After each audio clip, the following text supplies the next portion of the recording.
Qui crée l'argent? Le savez-vous?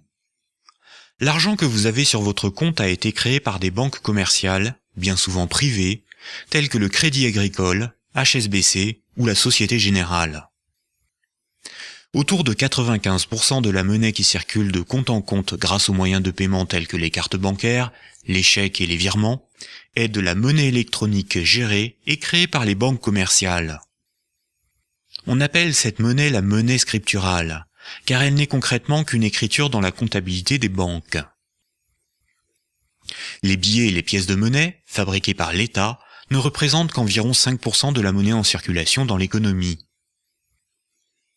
Quand vous allez voir une banque pour qu'elle vous accorde un crédit, en réalité celle-ci ne prend pas l'argent déposé par d'autres de ses clients pour vous le donner. Elle crée de la monnaie à partir de rien. Ce sont des chiffres dans des ordinateurs, pas des billets de banque. Quasiment toute la monnaie en circulation dans le monde a été créée lorsque des crédits ont été accordés par les banques commerciales. On appelle cela la création monétaire ex nihilo, ce qui veut dire à partir de rien. Les banques ont le privilège de la monétisation. Elles ont le droit de créer de la monnaie en contrepartie d'une reconnaissance de dette. Et ces chiffres créés par les banques commerciales privées représentent 95% de la monnaie en circulation dans le monde. Et quand vous remboursez votre crédit, la banque détruit la monnaie que vous lui versez. Elle fait disparaître des chiffres. Oui, les banques détruisent beaucoup de monnaie.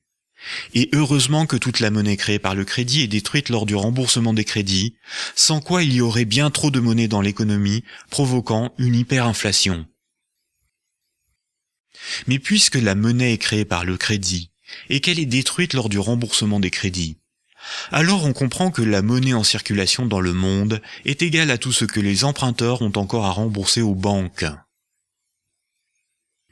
En d'autres termes, si tous les crédits étaient remboursés, il n'y aurait plus de monnaie dans le monde, ni en liquide, ni en monnaie scripturale sur les comptes bancaires.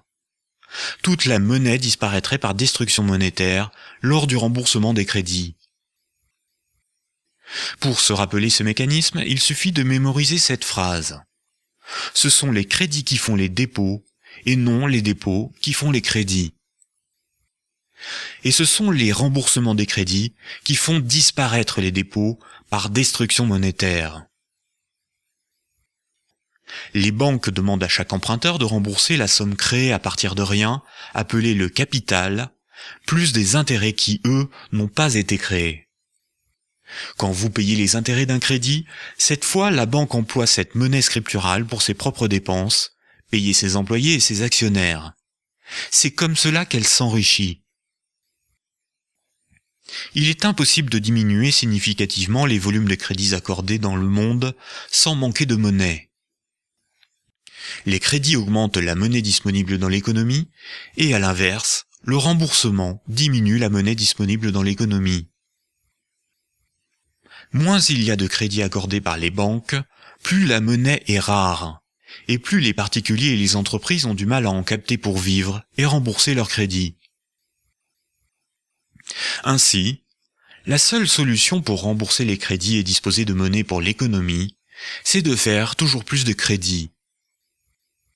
C'est pour cela qu'il faut sans cesse consommer, fabriquer toujours plus d'immobilier, de voitures, de téléviseurs, de routes, de sorte à maintenir la demande de crédit en constante augmentation. C'est aussi pour cela que sans croissance, la monnaie disparaît. La croissance est une nécessité de notre système monétaire. Sans croissance, il se fait moins de crédit, et la pauvreté s'installe par manque de monnaie. L'ensemble de l'humanité est obligé de produire toujours plus de richesses, quitte à détruire l'environnement. C'est une forme d'esclavage par la dette. Sans cette obligation, probablement que les humains préféreraient faire autre chose que d'être dans une course sans fin pour produire et consommer toujours plus. Car grâce aux intérêts sur la dette, la finance est assurée d'avoir les moyens de ponctionner une partie de ces richesses que les agents non bancaires sont obligés de produire pour rembourser leurs dettes. Les banques ne créaient pas la monnaie en fonction de l'augmentation de la population ou pour résorber la pauvreté. Elles créent la monnaie uniquement en fonction des opportunités qu'elles ont de s'enrichir. Les intérêts permettent aux banques et à leurs actionnaires d'acheter des usines, des propriétés, des biens matériels. Le bien-être ou l'équité sociale ne les intéresse pas, car ce ne sont pas des richesses que les banques peuvent s'accaparer grâce à la création monétaire et aux intérêts.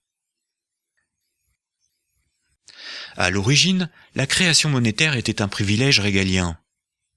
Durant des siècles, celui qui créait la monnaie était le monarque, le roi ou l'État.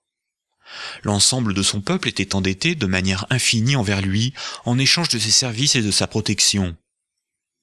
Et pour vivre, le souverain imposait par la force à ses sujets l'emploi de sa monnaie pour leurs échanges, puis levait des impôts dans cette même monnaie. Ainsi, tout le monde devait avoir de la monnaie du souverain pour payer les impôts, et le souverain pouvait s'accaparer une partie de la production.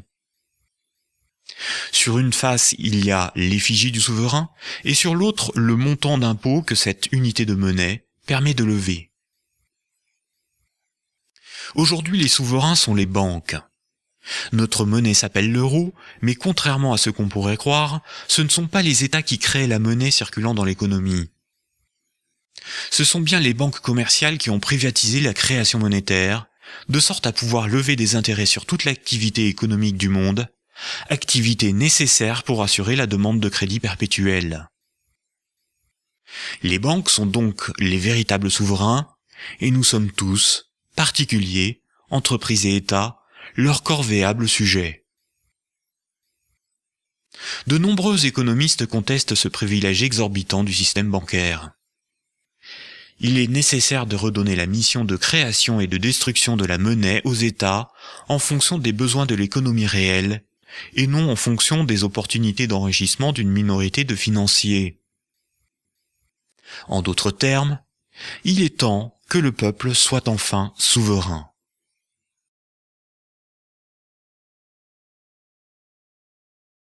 Cette dette perpétuelle maintient un système de culpabilité, c'est-à-dire qu'on est maintenu dans le fait qu'on doit payer, qu'on doit rembourser, qu'on est là pour travailler plus, pour payer plus et pour rembourser plus. L'argent, ce qu'on appelle l'argent, qui est créé par les banques tous les jours, en fait, ça devrait être un bien public. Or, c'est devenu un bien privé. L'argent, c'est un peu comme l'air qu'on respire.